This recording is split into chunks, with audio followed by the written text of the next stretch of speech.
Welcome to episode 16 of the From a Certain Point of View podcast. I'm Adam. I'm Josh, and we are actually recording live right now on Facebook and some other areas as well. Adam, can We're you tell live. the fine people about what we got going on here? Yeah, we're live on our Facebook page. That's From a Certain Point of View. And also live on Twitch. Right now, that's my personal Twitch page, which is TheGauze85, TheGoz85. Check Twitter, check the Facebook page. Make sure you're following all those places because that's where we're putting those announcements out whenever we do go live. So right. So if you're listening to the podcast now, you probably didn't catch us live, but you can in the future. Normally we record Saturdays at 11 a.m. Eastern Standard Time. So it's a good place to check us out live if you get a chance. But we are here to talk about Star Wars this week, talk about the news, reviews, and our points of view. And Adam, what have you been watching and playing in Star Wars this week? Honestly, not a whole lot this week in Star Wars. I did listen. I listened to the Lost Stars audiobook, and I've read the novel, but I listened to the audiobook this week. And honestly, it's probably about the only Star Wars thing. I did watch some Clone Wars last night, but not a whole lot Star Wars this week. I started rewatching Lord of the Rings this week. Yeah, I've been doing that as well with my wife. And it's always a good one to go back to, revisit. Yeah, we snagged the extended versions on Blu-ray, so we started going through those one part at night or something like that. So yeah, I mean, really, it's close to a feature-length film. Even each part is, you know what I mean? Yeah, well, each one is like an hour and a half, hour and 45, 2 hours. Yeah. So good stuff. Yeah. How about you? I've been a little bit busy in Star Wars this week. I continue to read Force Collector. I'm at about the halfway point of that one. So I would say, in a week or two, I'll probably be ready to do a full review. I'm really enjoying it so far. We visited Jakku in the novel. I won't give away any spoilers or anything like that other than the planet, but some pretty cool stuff there. And I've been continuing the Clone Wars, and today I binged a few episodes, and I'm about the halfway point of season 4. So I just finished up the arc on Umbara with the Jedi Krell, who kind of took over for Anakin on the planet there. And what I liked about this arc was that it was like all out war. I mean, it really got into all the details that you normally see in like a war type of story and everything, and it was pretty cool to see that whole thing. And it really focused on the clones, some of the characters like Fives and just their story and everything. So I really enjoyed that. There's a lot of cool stuff in that arc that I enjoyed. Yeah. Have you watched season 6 before, like ever? Yeah, I mean, I watched when it was on Netflix. I watched most of season 6. Here and there, but I'm excited to go back into that. So I'm getting there. Yeah. That's what I started last night. I watched I think 3 episodes. It's really interesting. I think you're going to enjoy it when you get to that. Yeah, I like the whole mystery around like the Sifo-Dyas stuff and the Order 66 stuff and the chip and all that stuff that's going on there. I remember that stuff, and I'm excited to see that stuff again. So getting close to the debut of season 7. That's going to be this Friday, correct? It is. Yeah, so I probably won't be completely caught up when we watch that, but I'm sure I'll catch up while watching the new season. Right. And finally in Star Wars this week, I watched episodes 5 through 8 of The Mandalorian. And man, I just love that show. I cannot get the theme music out of my head. I know. Like Mandalorian's theme is like constantly running through my head all the time. And if I have to look at the whole season, it's just fantastic. It's already one of my favorite TV shows ever. And I still feel like if there was one episode I could do without, it would be episode 6, when they're on like that ship and trying to break out the Twi'lek or whatever. That whole thing just feels a little kind of off to me. But other than that, I think it's a near perfect season of television that I really enjoyed revisiting again. So nice. Yeah, I think it benefits from the binge, which I've been saying. So binge watching that one is a good call. Yeah. We had a poll this week on just Twitter. It was on Twitter. Yeah. Yeah. Why don't you take that one? Yeah, I'll talk about it. So we actually, man, I was happy with the feedback on this poll because we had 61 total votes. And yeah, thank you. Thank you guys. And if we'll continue to do these polls, especially if we see that kind of interaction. And we asked, what is your favorite John Williams Star Wars score? Now, unfortunately, Twitter only allows you to put 4 options on there. So I tried to take what I felt was the best score from each trilogy, which I'm sure there's debate and disagreement about, certainly. But I put Revenge of the Sith, The Empire Strikes Back, and The Force Awakens, and then none of these. If you're a fan of one of the scores other than those choices, but yeah. Our result was we had Revenge of the Sith got 25% of the vote. The Empire Strikes Back was the winner at 34%. And we had The Force Awakens 21% and none of these 20%. So, I'd be curious to see what the results would be if I was able to put 9 options out there, but it's kind of limited with that. But Empire Strikes Back won this one. So cool. Any other thoughts on our poll, Adam? I went with Force Awakens. That's my favorite soundtrack of all of them. I think. Mm-hmm. But I wonder if we did this in March, we should have done a showdown between each trilogy, and then take the winners and see who the winner was. that would have been a good idea. Oh well, I didn't think of that. Maybe in the future. Hindsight. Yeah. But yeah, I went with Empire. Personally, I think it just has so much great music in there, but The Force Awakens is a very close second for me. So thank you all for voting. And like I said, we'll try to have a weekly poll each week for you guys to be involved with. So Adam, what's going on the show today? Yeah, so coming up on the show, we've got a couple news topics. We got Rian Johnson talking about Rise of Skywalker. We've got some Cassian Andor series news straight from the source from Diego Luna, and Freddie Prinze Jr. talking a little bit about appearing in Rise of Skywalker. Reviews, we're talking Star Wars number 2 of the 2020's comic run of comics. And then points of view, we have a question from our Discord server that we're going to talk about, and that's the Old Republic, kind of the differences between the Old Republic and prequel Republic, the Galactic Republic.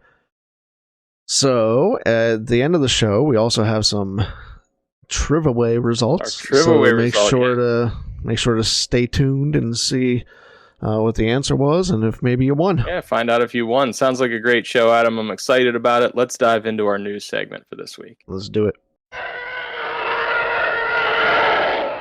Well, you want the bad news or the really bad news?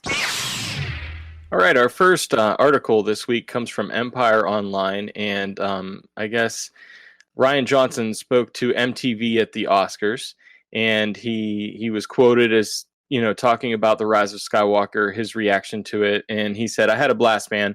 It made me so proud. And seeing the heart and soul that JJ put into it, seeing my friends who were in the movie bring the whole thing to a conclusion. Yeah, for me as a Star Wars fan, it was a really special experience." Any thoughts on Ryan's quote about The Rise of Skywalker? I mean... What else is he going to say, right? Yeah, pretty much. I take him at his word, though, I guess. Yeah. I don't know. It's either going to be he's doing some PR speak, and maybe there's some of that there. Yeah. But I don't know. I still think it's a very fun movie. I think I'll take him at his word there. All right. How about you? I kind of land on the other side of it just a little bit, but we're never really going to know for sure what he actually thinks of the movie. Yeah. but just like JJ was very kind to Ryan in speaking about episode 8 for the most part. Just mentioning that he liked a lot of the things that Ryan did. But of course we don't really know what JJ actually thought. The tricky part with the sequel trilogy was just the handoff that took place, where there wasn't, let's be honest, there wasn't an overall concrete plan, and maybe there doesn't need to be, but there wasn't a a consistent. There needs to be. Yeah, I think you're right. I would agree with you. I do think there needs to be, if I'm being honest, and at least having a consistent writer for all three, even if you had different directors. Having an overall plan when you're doing a trilogy, I think you need to have a plan of how it's going to begin, what's going to happen in the middle, and what's going to happen in the end. And sure, little details here and there can change, but they didn't have that with the sequel trilogy. I think, even though I love the result for the most part, I think they kind of rushed into wanting to get this out there, wanting to get The Force Awakens out there, and so we had Ryan come in for 8, and then JJ ended up, it wasn't part of the plan, but he came in and finished it. So I'm sure JJ felt some challenges because Ryan probably took the story to places that he wouldn't have taken it. So he had to kind of course correct and make the ending that he wanted to. And then Ryan, probably upon seeing The Rise of Skywalker, probably felt like, hey, JJ maybe did some things I wouldn't have done, and it's not how I saw the characters ending their stories. But I think it's good that Ryan has some positive things to say about it. Maybe he really does love it. I have no idea. But if he doesn't, then he's definitely not going to say it, because he's involved in Star Wars and he wants to make some more movies. So those are my thoughts. Fair. So Cassian Andor. We got some news on Cassian Andor on Disney Plus. Yeah, let's jump into that story. This one comes from comingsoon.net, and Diego Luna was actually talking some of the details of the filming of it, and he says, we are doing it this year. It's happening, and I'm getting ready for it. So I'm super excited for this. I didn't know if they were going to be filming this year, but it sounds like they are. And if that's true, then we could very well get this series before we see Obi-Wan, possibly. Yeah, it could be. I could see that. Obi-Wan won't be filming until January of next year, I believe. Right. It also depends on episode count and stuff like that. Yeah.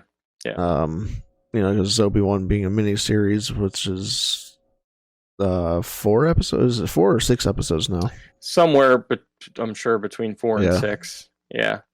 So, but yeah, I'm excited for this. I'll be honest, my hype is not super high. I mean, that's fair. But I'm always excited for more Star Wars on TV. So yeah, this was actually one from the start that I was very excited about, because I love Rogue One, and I loved Diego Luna's character of Cassian Andor. I love how he's portrayed, and he kind of walks that line of that morality, of being a rebel spy, basically, and the things that you have to do for the cause, sometimes whether they're good or bad. And I'm interested in diving into that and seeing, I love this time period in Star Wars with the rebellion and the Empire. So I'm interested to see what that'll look like. And, I think some people feel like, I don't know, we already know how it ends. We already know where his character ends. So what's the point? But I tend to disagree with that, because we don't know how he got to that point. We don't know how he got to the point where he did in Rogue One. So I'm interested in seeing that story. I mean, he says it's really cool to tell a story where you already know the ending. A lot of people would disagree with that, but he says it's a different approach because of the beauty, and it's how things happen. It's just not what happens. It's how it happens. So I like that. And I'm interested to see how his whole story happened. And I'm sure we'll see some things from his past. He mentioned, I think he was a separatist, or his family was a separatist, I believe. They were separatists, and he said he was in the fight since he was 6 years old. So, not sure what kind of flashbacks we might see as well. Yeah, but I am very excited for Cassian Andor. I think here's where I'm not excited. I'm actually pretty tired of Empire versus Rebellion time period. And I mean, Obi-Wan gets a bit of a pass for me just because it's Obi-Wan. Yeah. And Mandalorian is different because that's post Empire, that's kind of filling in the time period. I'm just ready for something different. I'm getting pretty tired of like Rebellion stuff, and I'm ready to fill in some other areas of the story. And I really feel like over the last 5 years that Empire time period has just been beat to death. Right. To put it bluntly. Yeah, I can certainly see that point of view. And I think we are going to get some new stuff and some stuff that's in a different time period, whether it's before or after, the events of, maybe it'll be after episode 9 or before episode 1, what have you. So I do think we'll get some of that. But yeah, I'm still excited about this time period. And I think for me, the Rebellion and the Empire is, for me, the most interesting time period. So I'm excited. Yeah, I'm really ready for something like Old Republic, or even post sequel trilogy or something like that. I'm ready for something like that. Yeah. So Cassian Andor is definitely something I'll watch, and I'll be totally honest with you. I like Rogue One a lot. But Cassian Andor wasn't the character that I really was very interested in that movie. That wasn't like the character that I really latched onto. Jyn was one of those characters that I really latched onto. I think I would be really, if this was maybe like a Jyn Erso series, I'd be like, okay, that I'd be very interested in, because she has where she picks up, I think that's a pretty interesting story. Yeah. But just Cassian just wasn't that character for me, and so I don't know. Yeah. But that's where I'm at with it. Fair enough. I think there's people that probably share your opinion as well. So we'll see. You never know. I could be the only one out there. No, I doubt that. Just cranky. But I'm also excited to see K2S. So I think that he always brings something to the table. It brings that humor, So we'll see. Are you ready to go on to our last news article for this week? Yeah. Okay, this one comes from Star Wars News Net, and Freddie Prinze Jr. had some things to say about his cameo in The Rise of Skywalker. So we know that his voice was one of the voices of the many Jedi that were speaking to Rey in The Rise of Skywalker when she was confronting the Emperor and, telling her to rise. And so IGN actually posted an interview with Freddie Prinze Jr., and he had some things to say, which I thought were very interesting. And let's see here. He says, JJ came in and kind of broke down the scene and what was happening and what was going on with Rey and what she was needing from the Jedi at that point, because the Force provides you with what you need, not the Jedi per se. It's the Force kind of dictating that, he said. Any thoughts about that first quote, Adam? I'm always interested in Freddie's input on how he thinks the Force works, and yeah, he's really into that. I know that's not Freddie saying that, but I think that he would. I think if it was totally like against what what he knows is true from working with George a little bit, and and Dave Filoni. I think if he's on board, that means I think it's sound. Yeah. Not theology. That's not the right word. I know what you're saying though. Yeah. But yeah, I'm definitely always interested to hear what he has to say about the Force, because I think he kind of gets it. Yeah. He worked closely with Dave Filoni, who was the heir apparent to George Lucas. And I think what he goes on to say from this interview is even more interesting, and has some potential information about the future of Star Wars. He says, I believe in a lot of the people they have there at Lucasfilm and the types of stories they want to tell, just because they've told me the stories they want to tell, and I think they're great. And I can't wait to see more of this stuff in Dave's head get out there. Yeah. He teased that he's told me some of the best stuff that he's come up with, and he says, I love the direction that they're going, and I love Dave's influence over the brand at this point. So it seems like, Dave Filoni, as he should, has quite an influence, has other stories in his head that he wants to get out there, whether they're animated or live action or both, I'm not sure. But, I think if Dave Filoni is involved, then it could be a very positive thing for Star Wars. Yeah. So, agreed. All right. So that pretty much wraps it up for the news this week. And so we're going to head into our review segment. Josh is going to step away for a bit. He's going to take a little road trip and then come back. yeah. I haven't read the Star Wars comic, so I'm gonna step away. My disappointment in your performance cannot be overstated. For reviews this week, we are talking Star Wars #2 from the 2020 line of comic books, this brand new volume. This comic is titled The Destiny Path, and it's part 2, like I said, of this series. I'll give you the opening crawl, more or less. It doesn't crawl because, hey, it's in print.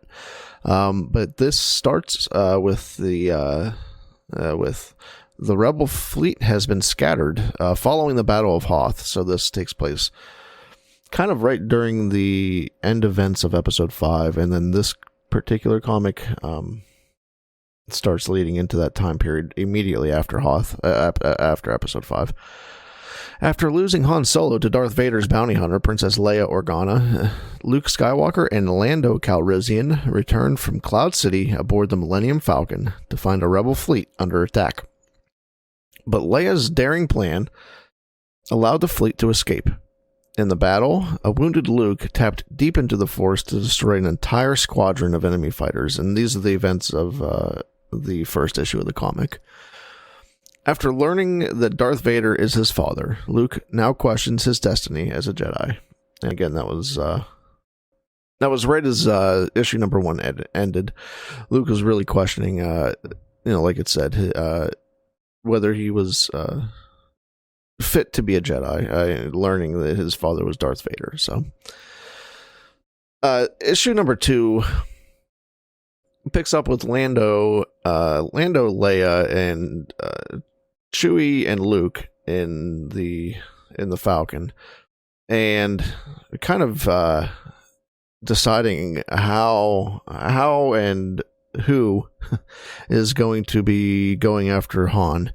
Lando wants to do this, but there's a lot of distrust here for obvious reasons. At the end of 5, Lando is kind of the Judas of the bunch, betraying the group to the Empire, even though we know he didn't have much of a choice, obviously, but that's not sitting well with Leia and Luke and Chewie. Obviously, they lost Han in that whole ordeal. Ultimately, it's decided that Lando is going to go to Tatooine to try to rescue Han, try to talk to Jabba, rescue Han, see if he can swing a deal. He's Lando. That's what he does. The one thing that I love about this issue of comics is how it weaves in scenes from the film, from Episode 5, and uses those as a storytelling device. The one right at the front of this comic is Lando's really trying to campaign to be the one to go to Tatooine, and at one point he tells Leia, if you don't want my help, if you don't want Han back, then that's fine. and the very next scene is, Leia. You can see she's thinking, and then the next panel after that is Han with the smoke in the background saying, "I know." So that's the thing that's sticking in her mind, is when she told Han that she loves him, and he said, "I know," and that's kind of what pushes her to trust as much as she can trust Lando for the time being, anyway. Luke at this point, this is still during the end events of episode 5, because Luke at this point still doesn't have a hand, and he says he actually has talked to surgeons about getting a replacement, but this is actually leading right up to that, so he doesn't actually have his robotic hand yet, so this is not post episode 5 yet. This issue is very much kind of a Lando issue. He takes a pretty big central role in this whole issue. This is, kind of him volunteering to save Han, and then later on we're going to see him with Jabba, and wheeling and dealing on that. We also get caught up with some pirates, which is, Han Solo has to get caught up with pirates, I guess, because that's what he does. Immediately after Luke and Leia are discussing his hand, Han and Chewie was sent along with Han to kind of, keep an eye on him, because once again, there's not much trust there yet. But they take the Falcon. Chewie takes the Falcon. Chewie insists on being the pilot. There's some pretty funny, entertaining comic scenes there with Chewie and Lando on the Falcon, and like I said, they end up meeting with some pirates, and through some wheeling and dealing, Lando tells them he's heading to Tatooine to sell Jabba some shipments of his Tabana gas from Bespin, knowing full well that he does not control those anymore. He's lost Bespin. Bespin is not his city anymore. The Empire stepped in, swooped it all away, and he's doing his best. He's doing his best negotiating, lying maybe, to get out of a tight spot, which is. That's how I like to see Han and Lando. So he does convince those pirates to kind of escort him into Tatooine almost, and in exchange he will give them a cut of the Tabana gas that he does not have to sell. So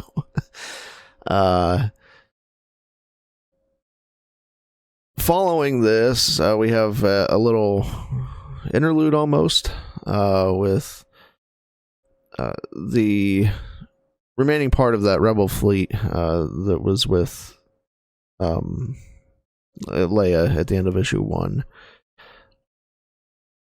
Part of that fleet is Kes Dameron, which is Poe's father, and we get some nice little scenes there trying to decide what to do, if they're going to kind of make their way back to regroup with the fleet, with the rebels, or if they're going to kind of wait for some word from Mon Mothma or Akbar.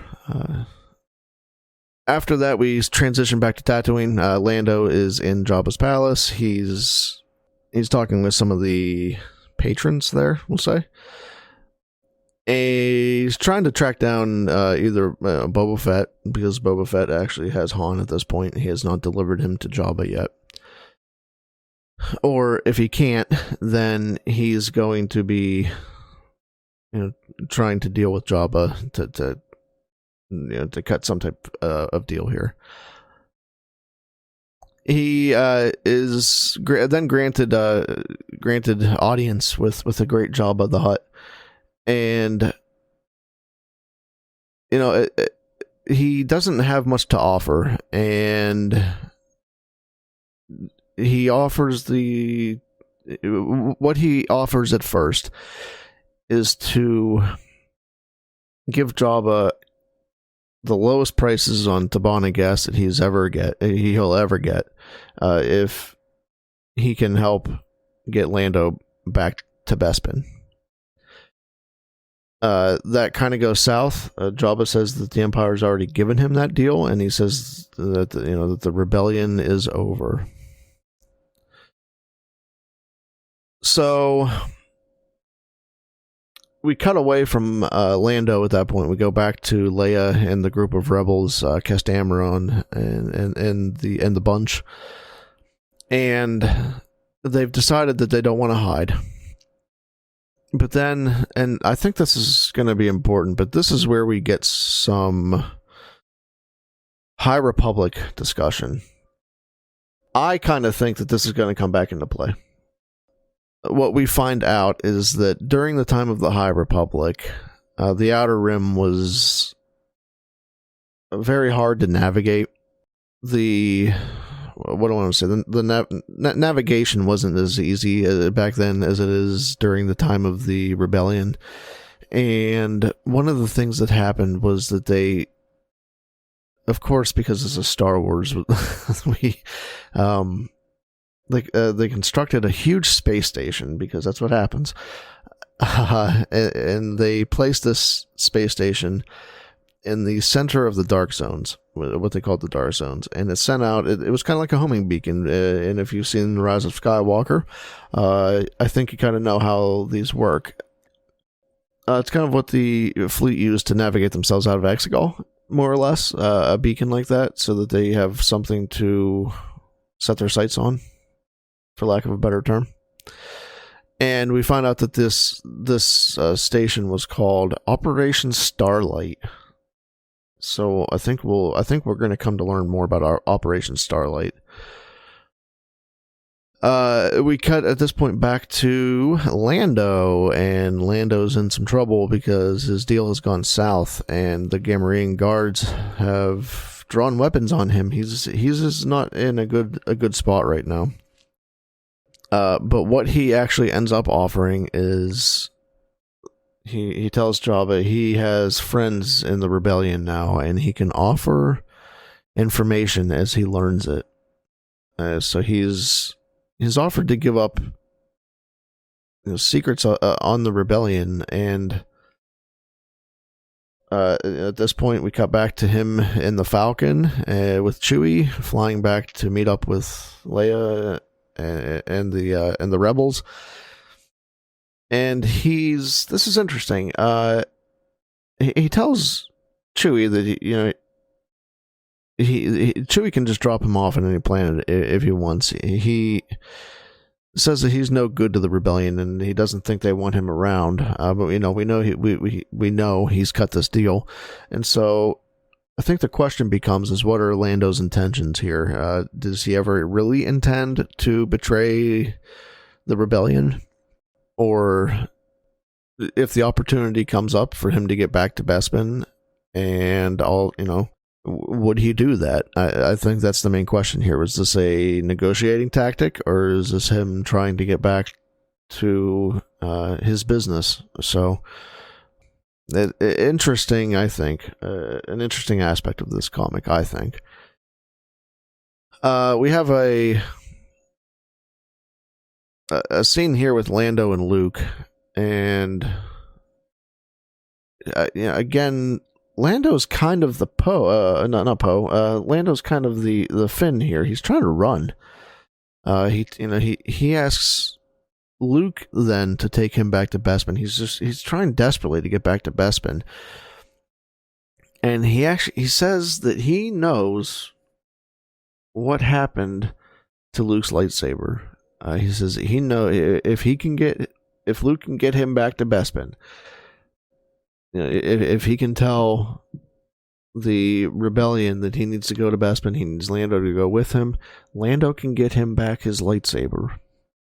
And this is kind of where we end. We end with a flashback of Luke's hand and Luke's lightsaber falling into the pit on Bespin. But Luke's lightsaber is caught by a hooded figure, and that's the cliffhanger. Luke's lightsaber did not fall; it was caught, and now we get to find out who caught it.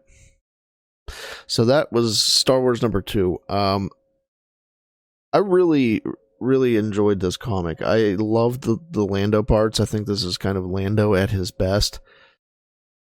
And again, I love how this is kind of intertwining with episode 5 and how the events of this comic kind of weave in and out of that. And some of these panels are illustrations taken directly from the film itself. And there's a lot of character building here that is really interesting, really fun to read. So I'm having a blast with this new Star Wars comic run. They've all been pretty good. I remember having a blast with the first Star Wars Marvel comic run that came out around Force Awakens time. But I've been really enjoying this one as much as, maybe more than that first run. Issue number 3 of this series comes out February 26th, so you got a couple weeks. And then just recently, Kylo Ren number 3 came out, so we're going to be talking about that soon. I've been trying to give these some breathing room so you have some time to read them before we just jump into this. So, but that is Star Wars number 2 of the 2020 run. Love this issue. Very much looking forward to issue number 3. So stick around. We are now getting ready to move into a big talk about the Old Republic. Luke, you're going to find that many of the truths we cling to depend greatly on our own point of view. One of the goals for this podcast is to be a show not only just for our listeners, obviously, but we want it to even be partly driven by you guys too. We want you to have a say in this show, and we want you to have a say in what we talk about each week. So one example for this week comes from our Discord server, where last week Mad Dog 1885 asked us to clear up some of the confusion for him around, what exactly is the difference between the Old Republic and the Republic that we see in the prequels. So I thought that was a great question, but when I asked that question, I only had about a day to prepare for it, and I wanted to take some extra time to dig into that to get a good answer for it. And so we decided to push that question off until this week, and now I think I'm ready to talk about this a bit. So let's go ahead and jump in. This can be a heck of a thing to talk about. So I decided to just kind of take a look at the current canon, the current stuff that's happening officially in Star Wars around the Old Republic. This could probably be like a 12-hour talk if we went into everything with Legends and all that stuff.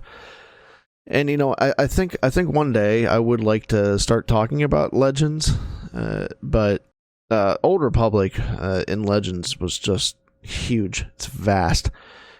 So I think if we just look at the canon stuff, I think that's going to give us our what's the difference answer. So for this question, I specifically, I think we can do that just by looking at canon. So let's take a look at the kind of a brief history of the Republic and almost kind of the galaxy as a whole. So the Republic that we see in the prequels is actually very old, and it's mentioned in the movies a little bit. It's been through a lot of ups and downs, bad times, good times, even before we see the events of the prequels. So even before Palpatine and Anakin and Obi-Wan and Yoda, well, even Yoda, become major players in that sense. The Republic has existed for thousands of years before that. In episode 2, though, Palpatine says that he will, that line where he says, "I will not let this republic, which has stood for 1,000 years, be split in two." That kind of gives us an indication of how old that version of the republic is. And what he's referring to there is actually called, we'll distinguish this, his version of the republic that he's talking about is called the Galactic Republic. And that has stood for about 1,000 years.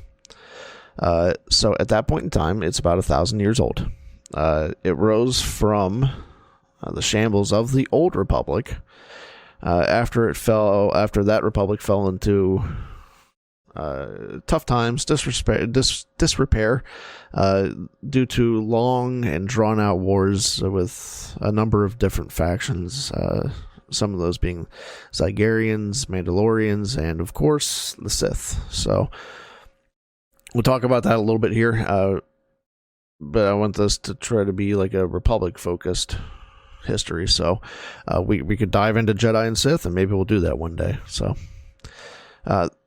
one thing to keep in mind for the current canon is that there aren't exact dates yet. So we're kind of dealing with some abouts, and we're dealing with some roughly 1,000 years, roughly, that type of thing. To give you an idea, the Old Republic was formed thousands of years prior to the formation of the Galactic Republic. It started out much smaller, and it expanded its power and influence as it discovered new worlds and new civilizations. I kind of think of that, I can't help but think of that as like a Star Trek, like a Federation type thing. As they started to reach out, as they started to move out into the galaxy, they started encountering new worlds and new peoples, and really expanding their power at that point, becoming much larger in terms of a government. So, but of course, kind of like in Star Trek, when that expanse happens, when you encounter civilizations that don't match up with your own ideals. So that happens here. One such conflict was with one of the groups that I mentioned, the Zygerians. They were an empire that dealt in slave trading, and slavery was illegal in the Old Republic, as it actually also is in the Galactic Republic, and it's a little sticky because we know that Anakin was a slave. So the Old Republic kind of expected the galaxy to match up to their rules, I guess. The Zygerians wouldn't do it, and they refused. So that led to a pretty big conflict. The Jedi actually intervened in that conflict. Eventually, the Zygerians were defeated, and their empire was dismantled, and slavery was kind of driven underground. So at this point, I think it's kind of beneficial to take a break and maybe talk about the Jedi and Sith a little bit, because they become pretty big players in the role of the in the history of the Republic going forward. The Jedi had been around at this point for a long time, and actually thousands of years before the fall of the Republic, there was a split in the Jedi Order. There was a rogue Jedi who believed that the only way to true power could be achieved by tapping into the dark side of the Force. The Order balked at that, and they actually cast out that Jedi. But he gained followers, and those followers and him ended up forming the Sith. The Sith, as Sith did seek power, and they tried to seek control of Coruscant, which was also the Old Republic capital at that time. And we know from the prequels that Coruscant was still the capital of the Republic. But they did try to take over Coruscant, and they actually even managed to build a shrine there. But they were driven away, and they regrouped on what became their home world of Morband. They kind of stayed there for a long time, and they did regroup in power, and of course, as Sith do, they tried to challenge for power. But this time, that conflict actually lasted thousands of years, and it tested the strength of not only the Jedi Order, but also the Old Republic itself. There's some really interesting stuff there that we could talk about, but again, that could take up a lot of time, and I'm trying to keep this focused on the Republic. So we'll come back to those another day. But those Jedi and Sith wars, there's some cool stuff we can talk about there. But while the Old Republic and the Jedi and the Sith are warring back and forth, the Old Republic also comes into contact with the Mandalorians. The Mandalorians at this time are still a very warrior-based culture. And we kind of see that in the Clone Wars, and we know how Mandalorians kind of can be from the show. And at this point in time, that's what they do. They're waging attacks on the Republic, and that draws them into another lengthy and drawn-out war. And during these conflicts with the Mandalorians, we talked a few weeks ago about the Darksaber, and that's kind of where the Darksaber comes into play. So at this point, this is when it was stolen by the Vizsla family, and we talked about that in episode 13, I believe. And once again, kind of just like the Jedi and Sith wars, the Mandalorian wars, there's stuff we can talk about there too. Darksaber just being one of those. But going back to the Old Republic, what we see here is that they're actually fighting a war on multiple fronts. And the Sith and the Mandalorians actually end up bringing the Republic to its knees. So much so that the Sith basically gain control of the entire galaxy at that point. And they even take control of Coruscant. But the Jedi are able to gain a little bit of strength, drive the Sith from Coruscant, and that allows the Old Republic some breathing room to kind of get back on its feet, gain some strength. And at that point, the Old Republic and the Jedi are able to, like I said, regain Coruscant. They're strong enough to push back the Sith, push back the Mandalorians, and they actually push back so hard that they almost totally destroy Mandalore, and Moraband, for that matter. They actually almost totally destroy the homeworld of both the Sith and the Mandalorians. Mandalore actually is inhabitable only by living in these like biosphere domes, and we kind of see that that's how the Mandalorians, maybe understandably, hold a grudge for a long time. So when we come back and we see that there's a lot of bad blood in the Clone Wars between the Mandalorians and some others, that might be why. So, but at this point, even though the Republic is able to push back and win these wars, they're actually kind of in shambles. So this multiple thousands of years of conflict with the Sith and this very intense conflict with the Mandalorians has really kind of destroyed the Republic. And so at this point, the Old Republic reorganizes itself into the Galactic Republic.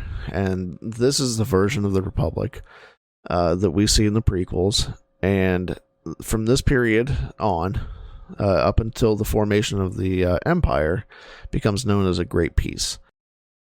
So, all that says is that the difference between the Old Republic and the Galactic Republic, which is what we see in the prequels, is mainly a difference in time period.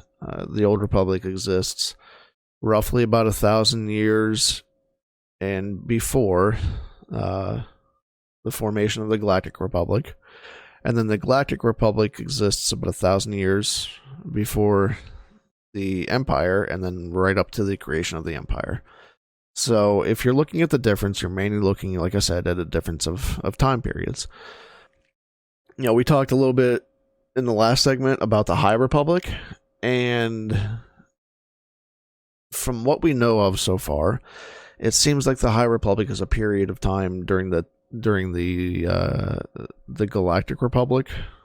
So, very interested to see how that plays out, because we've talked about some of these rumors about, the next series of movies might be centered around the time of the High Republic.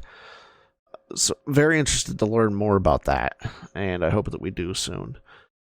In a nutshell, really, that's your answer, Mad Dog. That is the difference between the Old Republic and the Galactic Republic. So I hope this helped.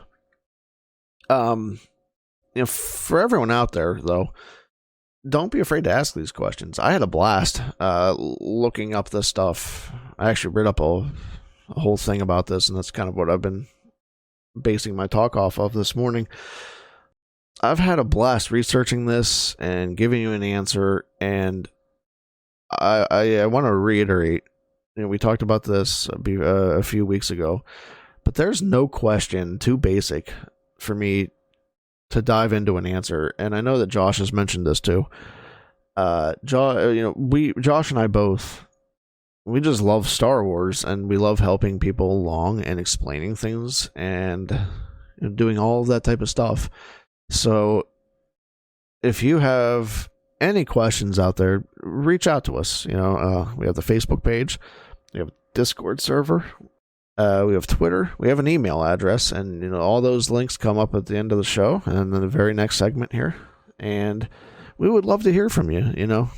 Reach out to us. What questions do you have? What do you want to hear us talk about? Would you like to be on the show one day? And have your own idea for a segment? That would be a lot of fun. So, but with that kind of wraps up the Old Republic talk, and we are going to, at this point in the podcast, invite Josh back through the magic of editing. Josh is now back, so let's wrap up episode 16. I'm just glad you're here. At the end. I'm back. Yeah, I hope you enjoyed your time off. It was good. It was good. Good. Good break. Good.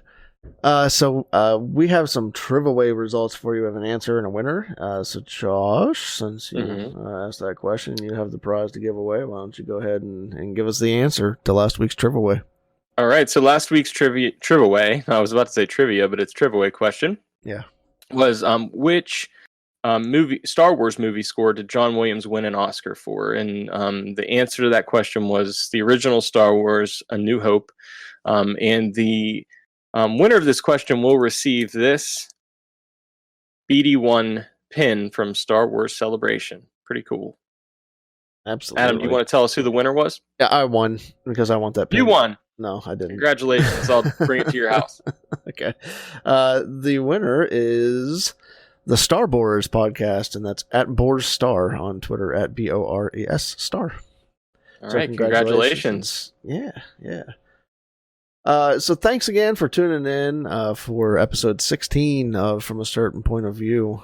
We did this once again. We did this live on Facebook and Twitch, so if you want to hang out with us live, make sure you're following on Facebook.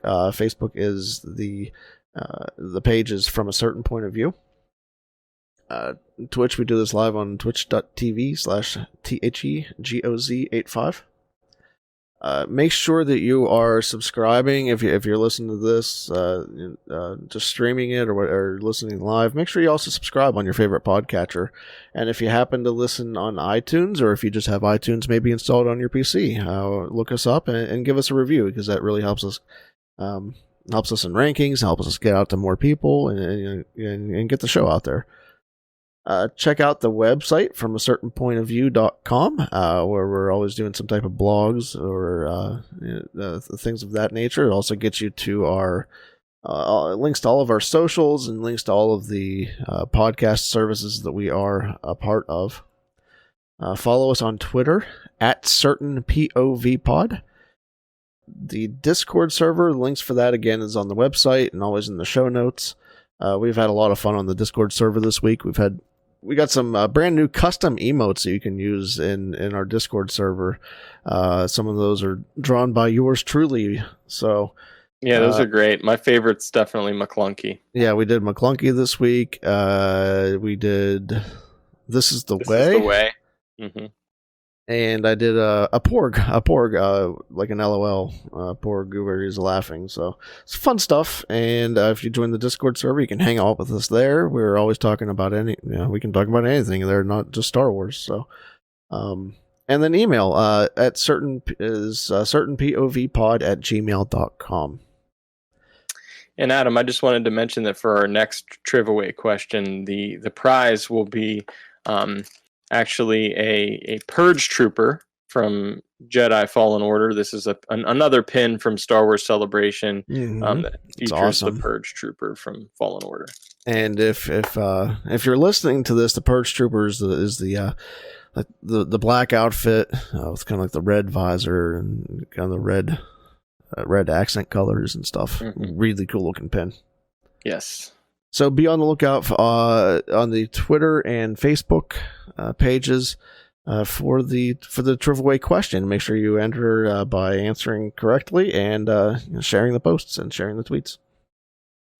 Thanks everybody for tuning in, and to remember to check us out everywhere that Adam told you to. And until next time, the Force will be with you. Always.